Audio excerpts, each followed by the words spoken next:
Over the past two seasons of the EdTech Curio Cabinet, we've explored a wide range of curiosities from the evolving world of education. In season one, we examined enduring patterns in teaching and learning, why the lecture refuses to disappear, why assessment structures change so slowly, why students still need to struggle in order to truly understand difficult ideas. Those curios reminded us that while technology evolves quickly, the deeper processes of learning tend to move much more slowly. Then in season two, we moved closer to the technological frontier.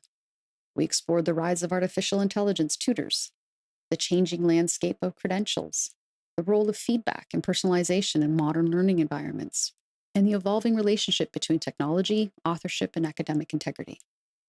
But as the season unfolded, something else became clear. These are not just changes in tools, they were changes in structure. Learning became more distributed, more modular, less tied to a single source of authority, and in many ways, more complex.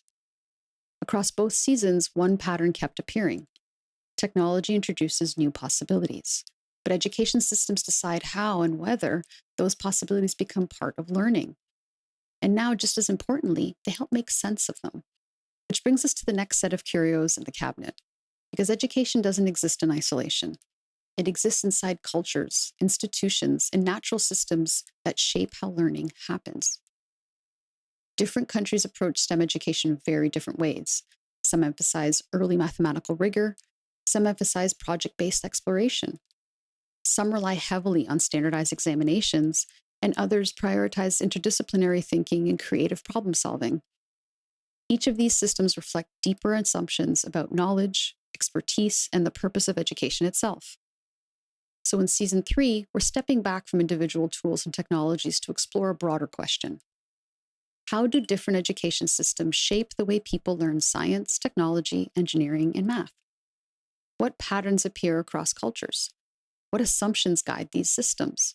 And what signals might help us understand where global STEM education is headed next?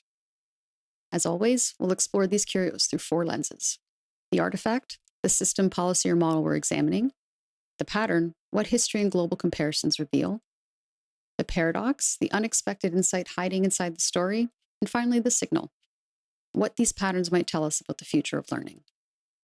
Because when learning becomes more distributed, understanding the systems that shape it become even more important. And when we examine education systems around the world, we begin to see something fascinating: that there is no single way to design an education system, but there are patterns worth understanding. So let's open the cabinet again.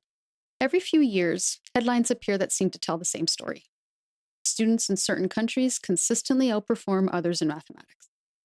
Education systems in places like Singapore, Japan, and South Korea often appear near the top of international comparisons. Meanwhile, other countries struggle to reach the same levels of performance. These results often trigger intense debate. Are these systems simply more rigorous? Do they place greater emphasis on discipline and practice? Or are there deeper cultural and structural factors shaping how students learn mathematics? Because when we look more closely, the story becomes more complex than just a simple ranking of scores. And that complexity reveals an interesting curiosity about global educational systems. Welcome back to the EdTech Curio Cabinet.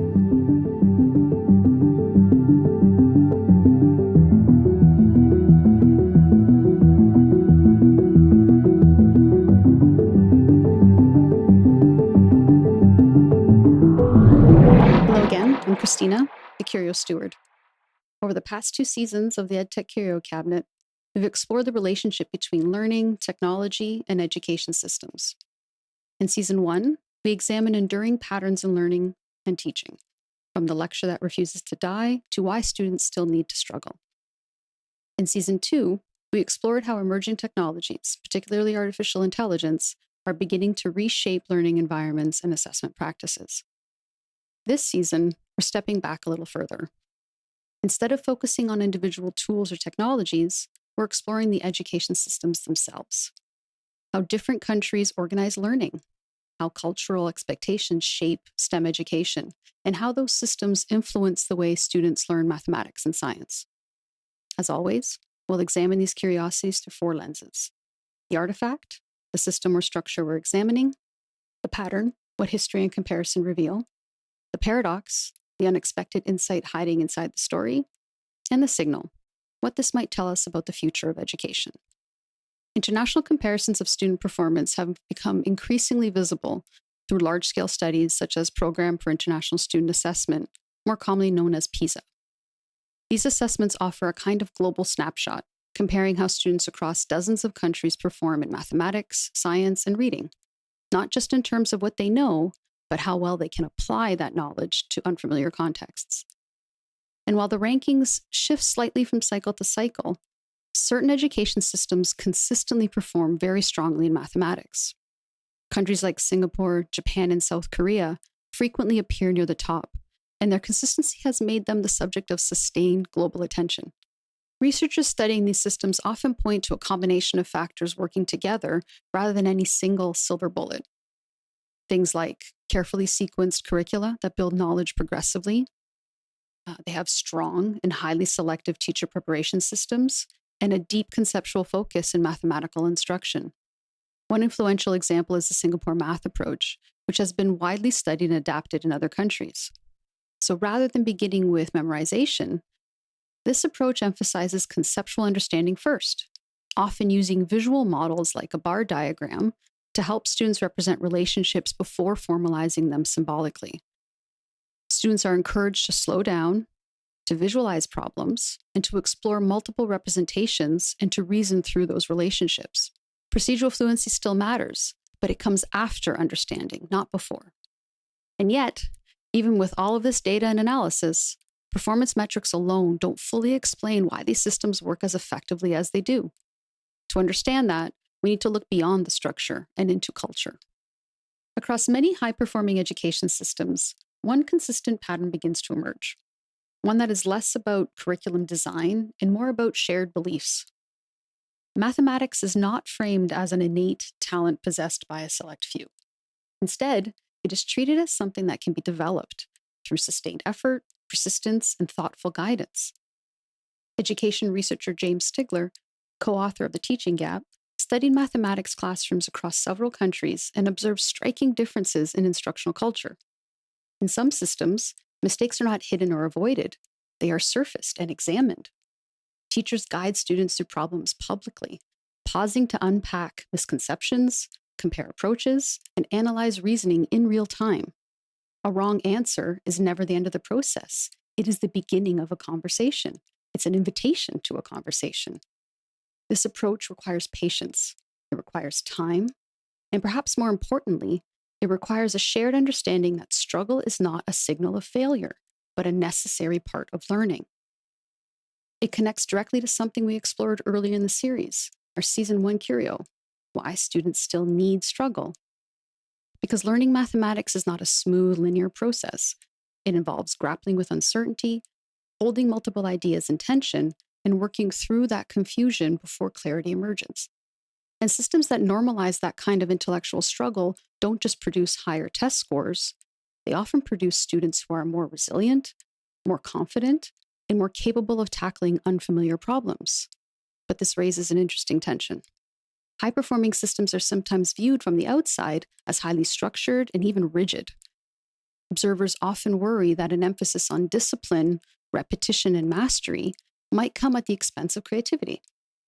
That students who follow carefully sequenced methods may struggle to think independently or explore novel ideas. But many educators working within these systems describe a very different reality. They argue that deep mastery doesn't constrain creativity, it enables it. When students develop a strong internal understanding of mathematical structures, when they truly grasp relationships, patterns, and underlying principles, they gain the ability to move more fluidly between ideas. They can adapt methods. They can recognize similarities across different problems. And they can generate new approaches because they understand why things work, not just how. In this sense, rigor becomes a foundation for creativity, not a limitation. It's similar to what we see in other domains. In music, technical mastery often precedes improvisation. In language, fluency enables expression. And in mathematics, structure can open the door to flexibility. So perhaps the real challenge isn't choosing between rigor and creativity. It's designing learning environments where the two develop together, where discipline supports exploration and understanding fuels innovation. One of the most interesting developments in global education today is the increasing flow of ideas across borders. Researchers, policymakers, and educators regularly study instructional practices from other countries, looking for insights that they can adapt within their own contexts. Digital technologies have accelerated this exchange dramatically. Teaching strategies, lesson designs, and even classroom videos can now circulate globally within days. And yet, global comparisons often reveal something important, something that is easy to overlook. There is no single perfect education system. Each model reflects a set of underlying assumptions about how learning happens, about the role of effort versus ability, about the balance between independence and guidance. What works well in one cultural context may not translate directly into another without careful adaptation. So the real opportunity is not replication, it's interpretation. Understanding why a system works may be far more valuable than simply trying to copy what it does. Education systems reveal more than instructional strategies. They reflect deeply held cultural beliefs about learning itself. Is mathematics something that only a small group of naturally gifted students can master? Or is it something that any student can learn given time, effort, and the right kind of support? Is struggle something to be avoided, or is it something to be embraced? Different societies answer these questions in different ways, and those answers shape not only how mathematics is taught, but how students see themselves as learners. Education technology evolves quickly. New tools, new platforms, new possibilities, arriving faster every year.